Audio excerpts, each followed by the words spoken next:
1 João, capítulo 3, versículos 16 a 18.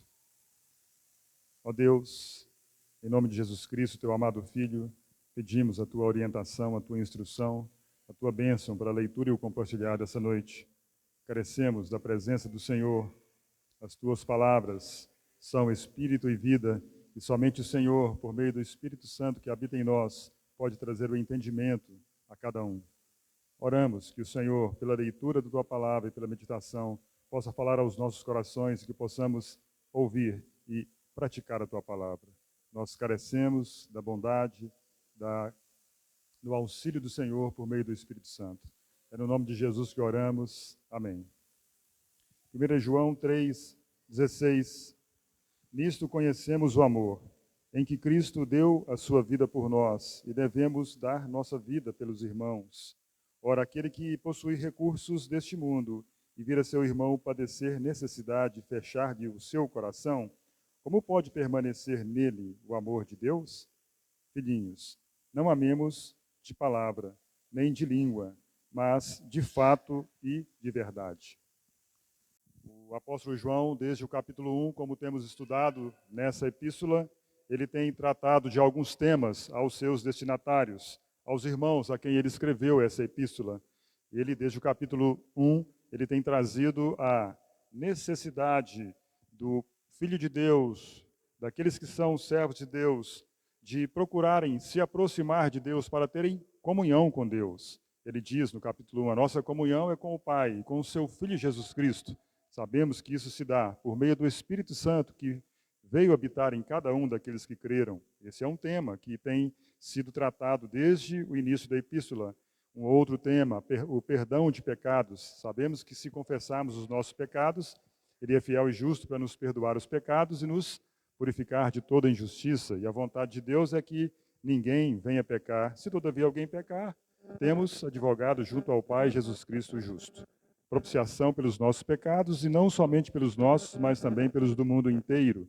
Outro tema, não amar o mundo, como ele fala no capítulo 2, versículo 15, não ameis o mundo, nem aquilo que no mundo há. Se alguém amar o mundo, o amor do Pai não está nele. Também ele nos exorta sobre os anticristos que surgiriam, aqueles homens que, travestidos de Cristo, ou se passando por Cristo, começam com Cristo, mas são contra o ensino, contra a doutrina de Cristo, são falsos mestres aproveitadores. Também agora no capítulo 3, no início do capítulo 3, tem falado sobre a nossa filiação. Vede que grande amor nos tem concedido o Pai, ao ponto de sermos chamados filhos de Deus. E ainda no capítulo 3, ele fala sobre o amor aos irmãos.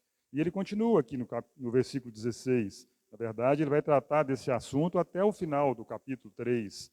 O amor aos irmãos. E nesses versículos que lemos, nós vemos o amor em ação. Aqui temos o lado prático, nós temos a aplicação do ensino de João sobre amar aos irmãos.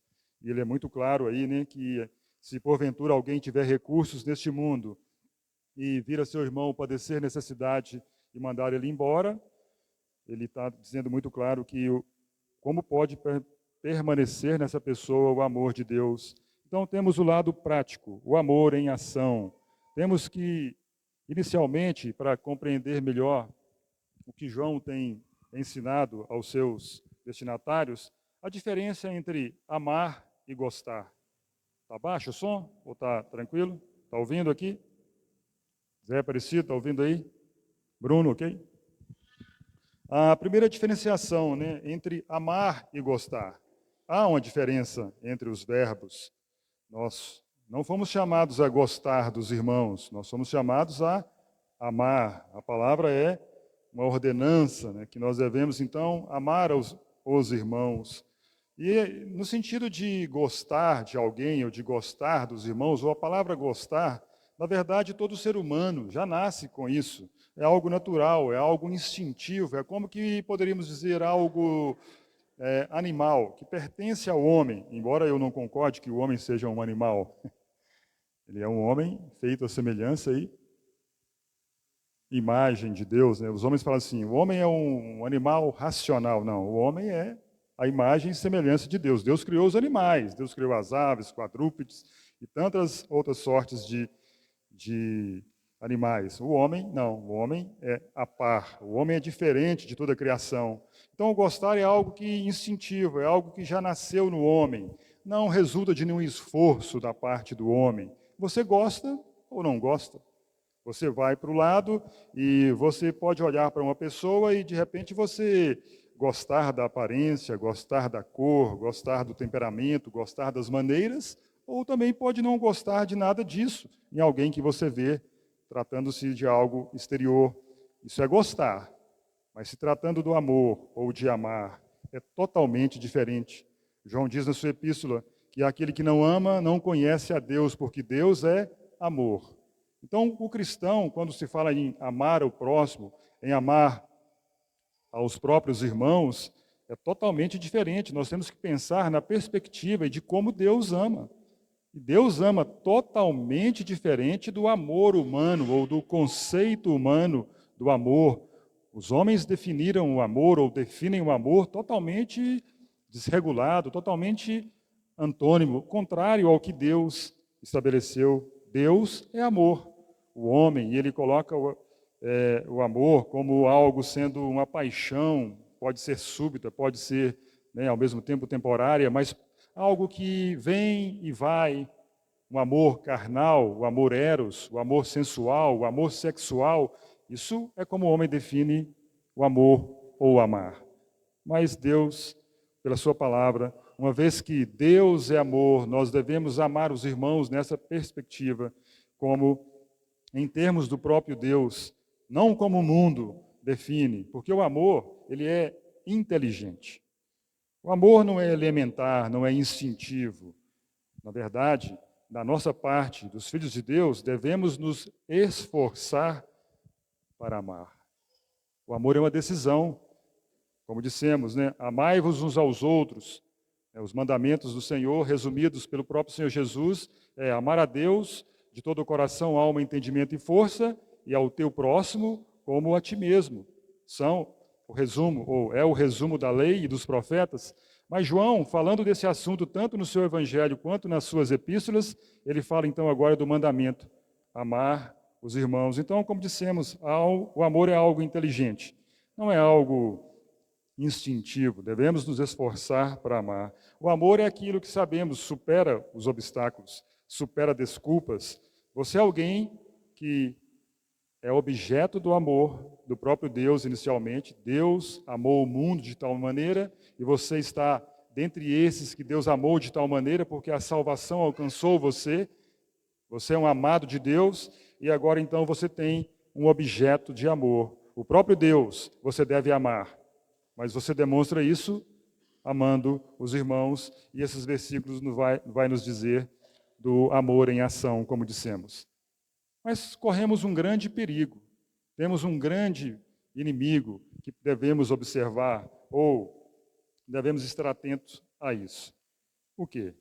Às vezes nós lemos demais sobre o amor, às vezes nós vemos filmes demais sobre o amor, às vezes nós ouvimos sobre o amor, às vezes nos emocionamos sobre o amor, vemos alguma cena, vemos alguma ação, vemos um pai com um filho, um marido com uma esposa, alguém, tantos exemplos, talvez de ajuda humanitária, ajuda de saúde, ajuda financeira, e nos emocionamos, lendo, vendo, ouvindo, e, de alguma forma, somos quebrantados, por dizer assim. Mas, muitas vezes, nós não vivemos o amor. Apenas lemos, vemos, ouvimos, nos emocionamos e não vivemos, de fato, o amor.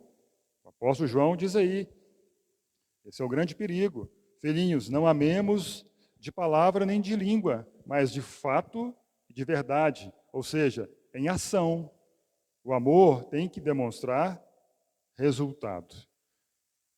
O amor, ele tem que trazer consigo expressões. E aí ele coloca muito claro o exemplo de um irmão necessitado.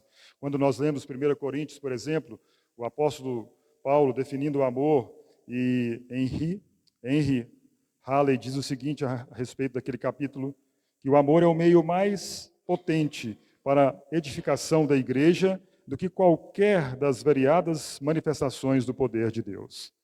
O amor é tudo isso. Mas ali em 1 Coríntios 13, nós lemos, sabemos a definição do amor. Naquele capítulo, Paulo tenta então definir o amor. E nós vemos que então temos que praticar o amor, temos que viver o amor, estar nesse amor, decidir-se pelo amor, porque o amor é um caminho sobremodo excelente. É o que ele coloca no início ou antes do capítulo 13. Eu passo a mostrar-vos um caminho sobremodo excelente. E percebam, irmãos, que essa questão de amar os irmãos, ou de amar o próximo, ou de dar a vida por alguém, não é simples. Uma vez que somos guiados por Deus e queremos guardar a sua palavra, queremos guardar os seus mandamentos, queremos ser guiados pelo Espírito Santo, ou pela manifestação do Espírito Santo, que é amor, alegria, paz, e também tem outras características, nós seremos alvos de Satanás.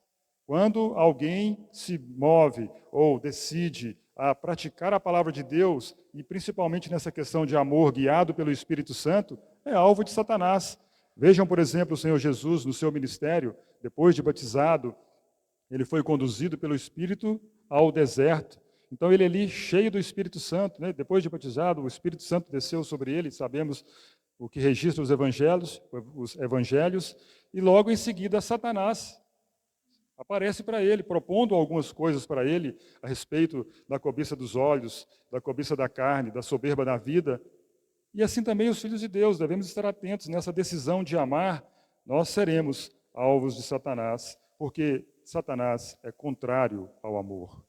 O inimigo, diz o Senhor Jesus, falando a respeito do lobo, ele veio para matar, roubar e destruir. Mas Jesus veio para dar vida e vida em abundância. E essa vida em abundância consiste também em manifestar o amor. Então, se Deus é amor, conforme João diz aqui no capítulo 4, versículo 8 da sua primeira epístola, Satanás é contrário a isso. E uma vez que decidimos amar, podem ter certeza, ele se levantará. Jesus, cheio do Espírito Santo, sobre ele veio a tentação. Quando amamos os irmãos, lutas se levantarão, o inimigo poderá querer atuar no meio dos filhos de Deus. Então, vamos caminhar mais um pouco para reforçar o ensino de João, o que ele tem falado aqui nesses versículos 16 a 18, sobre o amor em ação. O que João quer deixar claramente para todos nós é que, irmãos, não basta dizer Senhor, Senhor, ir no culto, levantar as mãos, de repente nos emocionarmos, chorarmos, e fazemos isso, fazemos aquilo, ou no culto, ou em casa, ou no seu quarto, em qualquer lugar. Não, não. Você tem que praticar a palavra de Deus. Você tem que, de fato, e de verdade, dizer, ou em ação, manifestar o seu amor aos irmãos. É mais ou menos aquilo que o Senhor Jesus, ou claramente aquilo que o Senhor Jesus ensinou em Mateus, no capítulo 7. O Senhor Jesus, os irmãos se lembram, no capítulo 5, 6 e 7 do livro de Mateus, ele faz o ensino aos seus discípulos. No final fala que as multidões também ouviram aquilo ali, ficaram extasiadas do seu ensinamento. Mas no final daquele sermão do monte, existe ali uma situação em que é colocada como os homens e as suas obras, os homens e aquilo que eles fazem, e chega uma turma diante do Senhor, ou chega alguns diante do Senhor, e eles dizem assim, Senhor, Senhor, porventura no teu nome não profetizamos, e também no teu nome não expelimos demônios, no teu nome não fizemos muitos milagres. E o Senhor claramente diz para eles, nunca vos conheci, apartai-vos de mim todos os que praticais a iniquidade. Mas espera aí, fizemos isso, aquilo outro. Entendam que é aquilo que Paulo escreveu aos Coríntios. Não adianta você dizer que vai dar os seus bens aos pobres, o seu corpo para ser queimado. Cadê o amor? Mas percebam que ali em Mateus é muito mais sério, porque o Senhor Jesus diz para ele, nunca vos conheci. Não adianta aquelas pessoas dizerem, Senhor, Senhor, mas o Senhor vai dizer para eles, não vos conheço. É isso que João está dizendo aqui. Filhinhos, amemos, de fato e de verdade. Não é você sair com a camiseta, I love the Lord, I love Jesus, sei lá como é que fala a pronúncia em inglês. Mas cadê a prática? Cadê o seu amor pelo irmão necessitado? Nunca vos conheci, foi a palavra. O que o Senhor requer é a guarda dos seus mandamentos, é a guarda do seu ensino. Não é dizer Senhor, Senhor, e não praticar o que foi ensinado, o que foi pedido pelo Senhor. E logo no final, depois do Senhor dar essa advertência sobre essas obras, sobre essa dura palavra do Senhor, ele fala assim, que existe aquele homem imprudente e aquele homem insensato. Depois de dar essa advertência, o Senhor diz assim, o homem prudente é aquele que ouve e pratica. Ele ouve sobre o amor e pratica sobre o amor. Ele não é, ou não fica no oba-oba, ele não fica que legal, que bom, que mandamento. Não, como muitas vezes já participamos de conferências, já participamos de reuniões que ouvimos uma boa mensagem, uma boa palavra, e você fala assim, como foi boa essa palavra? E daí? Aí nós vamos comer a pizza e já esquecemos o que foi falado, ou não praticamos aquilo que foi falado, mas ali depois da advertência do Senhor, ele diz, o homem prudente, ele ouve e pratica. Ele não é como aquele insensato que diz, ensino maravilhoso, quanta eloquência, que mensagem que vai mudar a minha vida, que mensagem magnífica. Ele se comove por um instante, mas não pratica. Esse é o homem insensato, porque as chuvas, os rios e os ventos virão sobre os dois, mas se ele pratica, ou se ele, então, no assunto de João, se ele ama ao seu irmão, ele está seguro.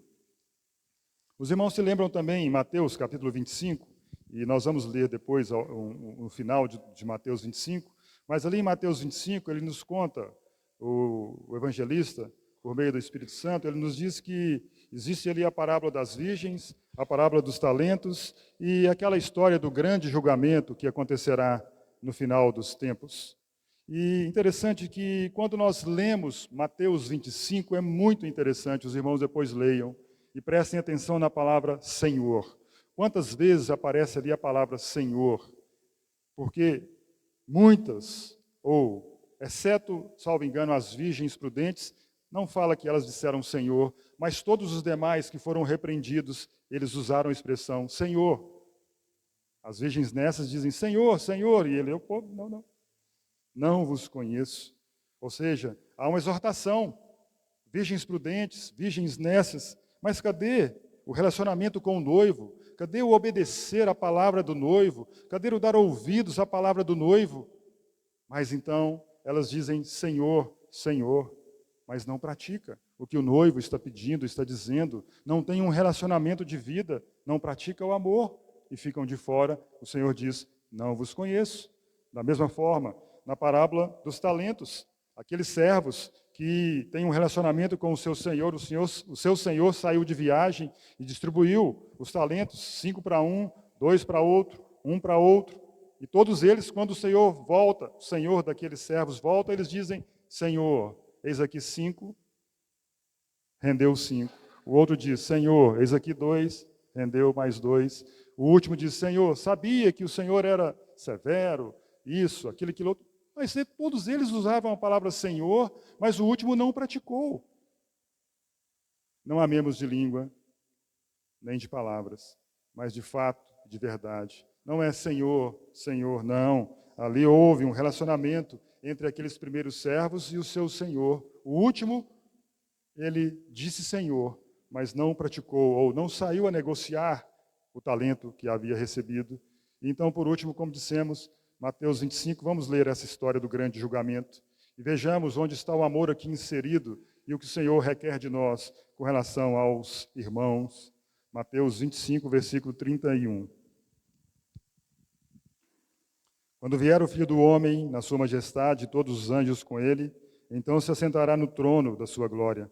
E todas as nações serão reunidas em sua presença, e ele separará uns dos outros, como o pastor separa dos cabritos as ovelhas, e porá as ovelhas à sua direita, mas os cabritos à esquerda.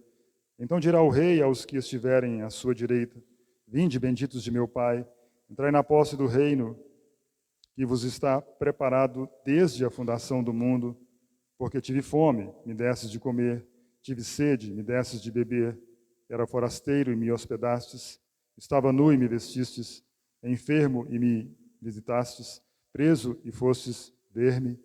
Então perguntarão os justos, Senhor, Quando foi que te vimos com fome, te demos de comer, ou com sede, te demos de beber? E quando te vimos forasteiro, te hospedamos, ou nu, e te vestimos? E quando te vimos enfermo ou preso, e te fomos visitar? O rei, respondendo, lhes dirá: Em verdade vos afirmo que sempre que o fizeste a um destes meus pequeninos irmãos, a mim o fizeste.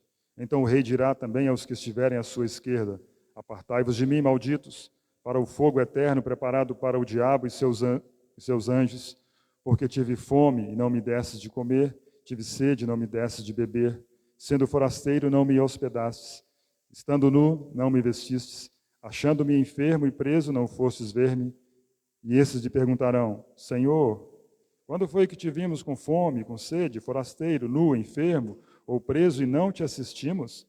Então lhes responderá: Em verdade vos digo que sempre que o deixastes de fazer a um destes mais pequeninos, a mim o deixastes de fazer. Irão estes para o castigo eterno, porém os justos para a vida eterna.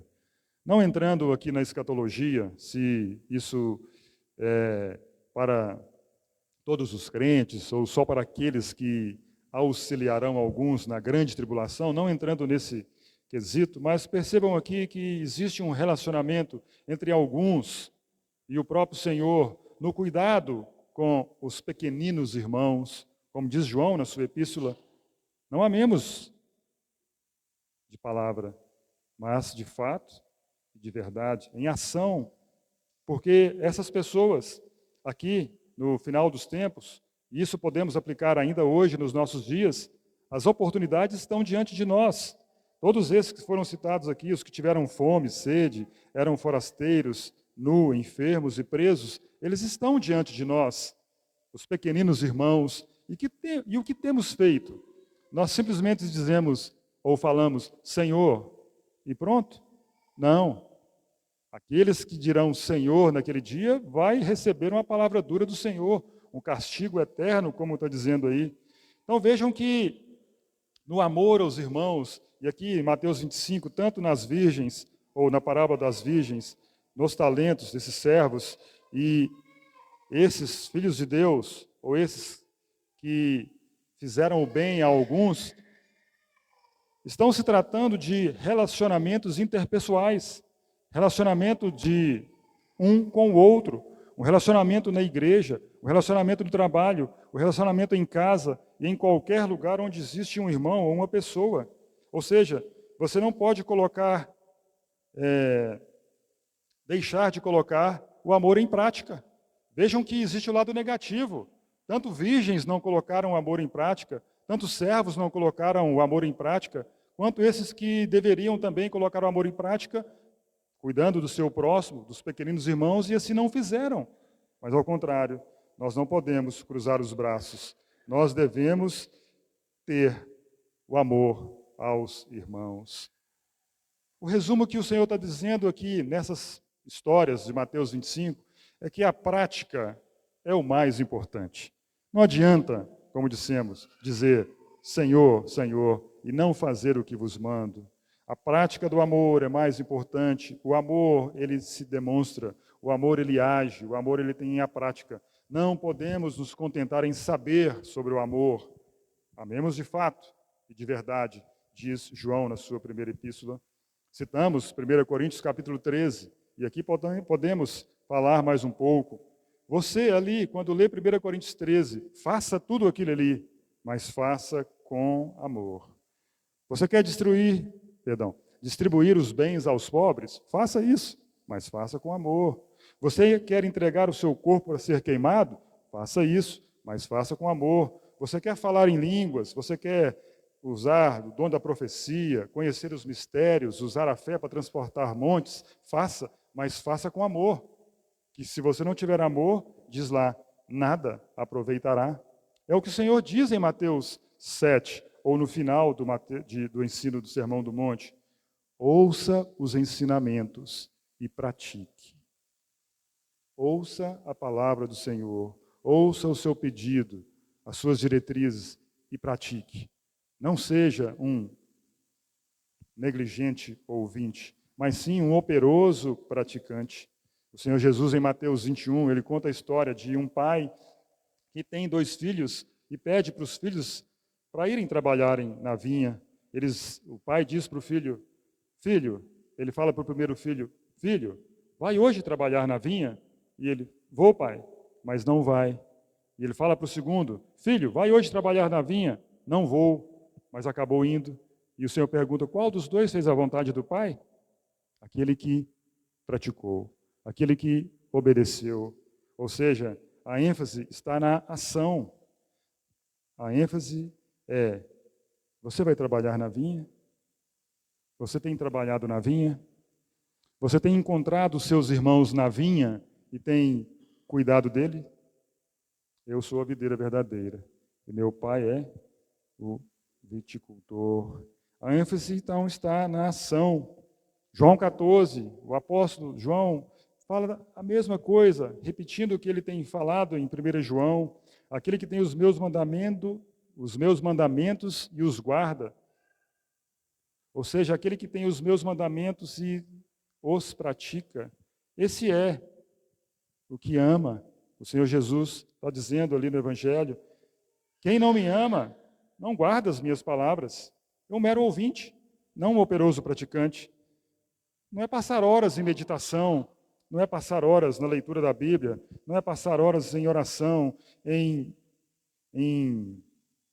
trabalhos espirituais, vamos dizer assim, ou diante da cruz, no estado místico, e sai dali, não pratica a palavra. Quem tem os meus mandamentos e os pratica, esse é o que me ama. Irmãos, quando nós lemos os evangelhos, quantos exemplos encontramos ali dessa prática do amor, de pessoas que demonstraram o amor pelo Senhor ou pelo próximo. Quantas vezes? Por exemplo, nós temos a história do bom samaritano. Conhecemos essa história, até encenamos essa história muitas vezes, e sabemos que existem os religiosos que não querem saber do próximo. E existem religiosos que não querem saber dos seus irmãos, mas o Senhor se mostra ali como aquele compassivo, aquele que colocou aquele necessitado e o guiou sobre o seu cavalo, sobre o seu corpo, e levou-o ali para a hospedaria. Lemos também em Lucas, capítulo 7, aquela famosa história daquela pecadora que ungiu os pés de Jesus. E essa história ela nos traz uma ilustração perfeita do que João está querendo mostrar aqui na sua epístola sobre o amor em ação. Aí em Lucas 7, contando essa história, diz que um fariseu convidou Jesus. E também apareceu ali durante aquele jantar, aquele convite que o Senhor fez, que o fariseu fez para o Senhor Jesus, apareceu ali naquela casa uma mulher, conhecida como uma mulher pecadora, uma mulher que tinha esse conhecimento, era conhecida como uma mulher pecadora. E ela levava um vaso de alabastro com um unguento que estava dentro, e nós, conhecendo a história, ela chega ali naquela casa, e o Senhor dá a entender que ele está assim, e ela de costas para o Senhor, começa então a ungir os pés do Senhor, com suas lágrimas, chorando, regava os pés do Senhor com as suas lágrimas, enxugava com os cabelos, beijava os pés e ungia ali os pés do Senhor com um unguento. Essa é a cena. E nós sabemos a história que aquele fariseu, ele fez um julgamento do próprio Senhor, dizendo, se esse soubesse quem é essa mulher, sabia que ela era pecadora, fez um julgamento tanto do Senhor quanto daquela mulher pecadora. Mas o Senhor fala muito profundamente ao coração de Simão, aquele fariseu. Ele diz assim, Simão, parafraseando, o amor é algo que, por natureza, ele tem que se manifestar, Simão. Simão, o amor pela própria natureza precisa entrar em ação. Simão, se não existe manifestação, se não existe prática, se não existe ação, não existe amor, Simão. Aí ele diz assim para Simão, é o que está no Evangelho. Simão, eu entrei na sua casa. Então parece que era uma prática em Israel de quando alguém chegasse numa casa, o dono da casa recebesse alguém lavando os seus pés, com água nos pés, com um beijo na face e com um unguento, com um óleo na cabeça. E o Senhor Jesus disse então, olha, eu entrei aqui e você não me lavou os pés. Perceba essa mulher, a ação dessa mulher, a ação do amor dessa mulher para comigo. Simão, eu entrei na sua casa, você não me deu um beijo no meu rosto. Essa mulher, desde que cheguei, está aqui, nos meus pés. Você não colocou óleo sobre a minha cabeça e ela está me ungindo com o que ela tem de mais precioso. Simão, cadê o seu amor demonstrado? E o Senhor então conta a história daquele homem que devia 500 denários, o outro 50 denários. Quem ama mais? Aquele que foi mais perdoado, diz o Senhor, ou diz a história.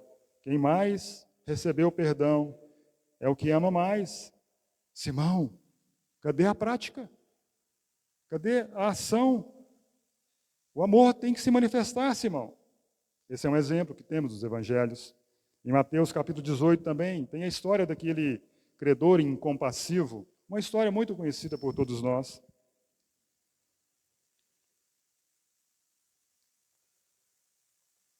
A história de alguém ou de um servo que foi perdoado pelo seu senhor.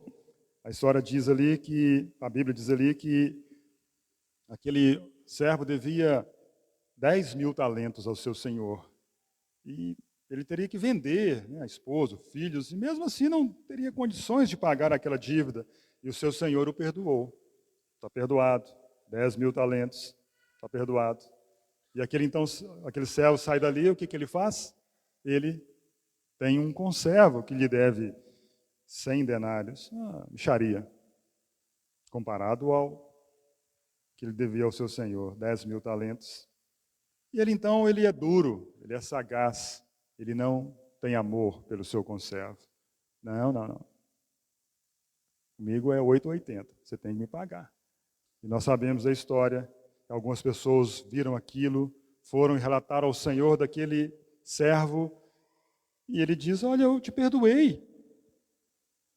Você não deveria se compadecer do teu conservo, como também eu me compadeci de ti? Irmãos, aquele servo não amou o seu conservo.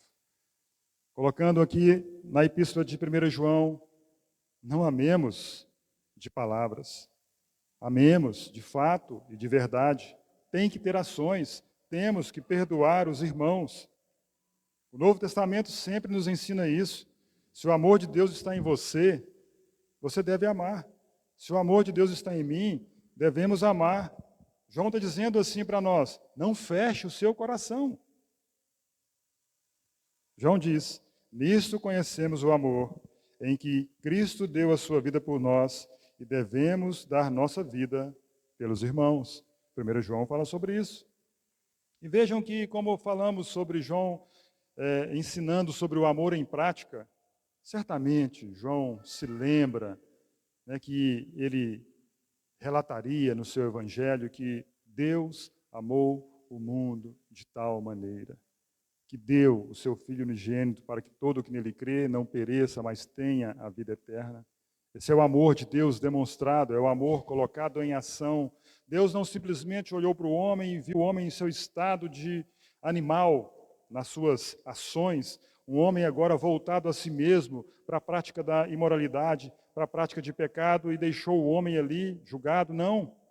Deus amou o mundo e enviou o seu Filho para tal. O Deus Pai enviou o Deus Filho para a obra. E, certamente, nós sabemos aquele capítulo de Filipenses, o capítulo 2, onde diz que tende em vós o mesmo sentimento que houve também em Cristo Jesus. Pois ele, subsistindo em forma de Deus, não julgou como usurpação o ser igual a Deus, antes a si mesmo se esvaziou, assumindo a forma de servo, tornando-se em semelhança de homens, e reconhecido em figura humana, a si mesmo se humilhou, tornando-se obediente até a morte e morte de cruz. Esse é o amor encarnado. Esse é o amor em ação, deixando a sua glória, se esvaziando, se humilhando. Irmãos, vejam, o Senhor Jesus, na eternidade da eternidade, ele vê a situação do homem e ele se dispõe a morrer pelo homem. Ele se dispõe a morrer por nós, pecadores, desastrados, entregues a toda sorte de corrupção, como diz Romanos capítulo 1, entregues a si mesmo, praticando isso, aquilo outro. Veja a situação. Ainda assim, ele sente compaixão. Ele tem amor, porque Deus é amor. E o seu Filho também, em João 3,16, mostrou amor vindo e se entregando pelo homem, promovendo a redenção do homem. Na eternidade, lá no céu, o Senhor Jesus teve compaixão. Ele não pensou em si mesmo, mas ele pensou nos filhos que Deus daria a ele. Não considerou os seus direitos, é o que Filipenses diz, não teve como usurpação o ser igual a Deus. Ele pensou em nós, pensou em você, pensou em mim, interessou-se pelo nosso bem, nos libertar, nos salvar, colocar em nós o seu Espírito. Vejam que ele teve que fazer tudo isso por amor. E nós sabemos a sua história, o seu nascimento, uma manjedoura, o sofrimento, fugindo para o Egito, a perseguição. Aquele que foi, ou melhor, aquele que por quem o mundo foi criado, agora realizava pequenas tarefas, fazia cadeira, fazia mesas. O Criador do universo, na sua humilhação, e ainda assim a morte de cruz, por amor a cada um de nós. Por que nós vemos isso em Filipenses 2, quando Paulo fala assim, tende em vós o mesmo sentimento que houve em Cristo Jesus. Ele está dizendo, e João, da mesma forma, é que o amor age. O amor se manifesta. O amor, ele se entrega. O amor torna-se em ação. Não é você dizer para alguém que ama, cadê a ação? Não é o marido dizer para a esposa e falar, você sabe que eu te amo, né? Ok, demonstra. Mas demonstra como? Demonstra. Não tem uma expressão de demonstração do amor no matrimônio? Não tem uma demonstração de amor no relacionamento de pai com os filhos? Não tem uma demonstração de amor no relacionamento entre os irmãos? Ah, certamente. O amor age, se manifesta, se entrega, torna-se em ação. Tende em vós o mesmo sentimento que houve também em Cristo Jesus. Cristo deu a sua vida por nós, é o que João coloca na sua primeira epístola, muito claro. Nisto conhecemos o amor em que Cristo deu a sua vida por nós e devemos dar nossa vida pelos irmãos. A história da igreja registra isso. O Novo Testamento registra isso. Irmãos que abriram as suas casas, que perderam os seus bens em favor de outros. Hebreus capítulo 10 fala sobre isso. Então lembremos disso, irmãos. Não amemos de palavra nem de língua, mas de fato e de verdade. 1 João 3,16 fala assim, nisto conhecemos o amor, em que Cristo deu a sua vida por nós e devemos dar a nossa vida pelos irmãos. João 3,16, vocês sabem de cor, Deus amou o mundo. E ali naquele versículo, Deus amou o mundo, Cristo amou o mundo. E agora em 1 João 3,16, os cristãos devem amar os seus irmãos. Amém? Deus os abençoe, Deus os guarde, Deus nos socorra e nos perdoe se porventura temos andado diferente do mandamento do Senhor de amar os irmãos. Em nome de Jesus, amém.